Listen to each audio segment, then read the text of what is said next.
Bubbles don't form, they evolve. Speculative names are not a modern invention. This has been going on since the beginning of time in the markets. They just recur with different assets. New technologies, updated language. One time, railroads were speculative. One time, telecoms were speculative. One time, dot-coms were speculative. We've gone through this numerous times. What remains constant for investors is the core mechanism, which is the promise of easy wealth, mass participation, innovation, and it all seems too powerful to fail. This time is different because today's environment mirrors more of the 1920s, not by coincidence, but really kind of by design. And that's a feature of this environment that we're in, is the speculative risk. And this is very similar to what we saw from 1920 to 1929. Banks were loaning money to individuals, i.e. margin, to buy the stocks that the banks were putting out for IPO. And so they would loan the money to the investors. The investors would buy the IPO, which created demand for the IPOs, which then allowed the banks to loan more money to individuals to buy the next IPO. And so it just created this self-reinforcing loop of asset creation and speculation, which is exactly what we're seeing today. The more speculative we are, the more aggressive we are about buying stuff, the more that we take out on margin debt, and the more product that we demand, Wall Street is more than happy to create it. And the more aggressive we want it, they're happy to create it more aggressively. Things like MicroStrategy, and you've got a 2x version of MicroStrategy. You've got a 5x version of MicroStrategy. It's leverage on a company that's already employing leverage to create returns. This was a note. In the 1920s, investment trusts were sold to everyday investors as a safe way to share Wall Street's boom. In truth, they were layered with leverage internal cross-holdings that no one could untangle. When the market turned, they collapsed. The modern version is private equity funds inside 401k plans, crypto ETFs, and built-in leverage and semi-liquid vehicles promising stable returns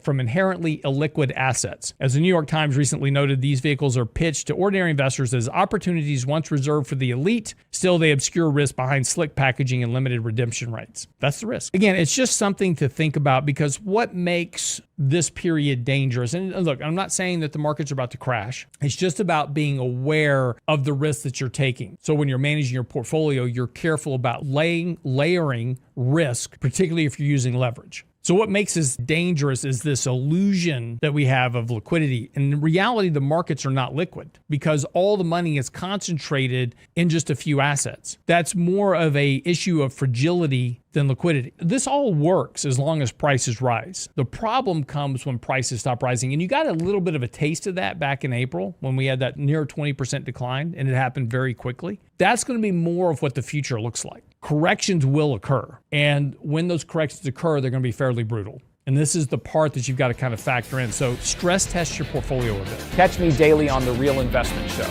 The link is in the description.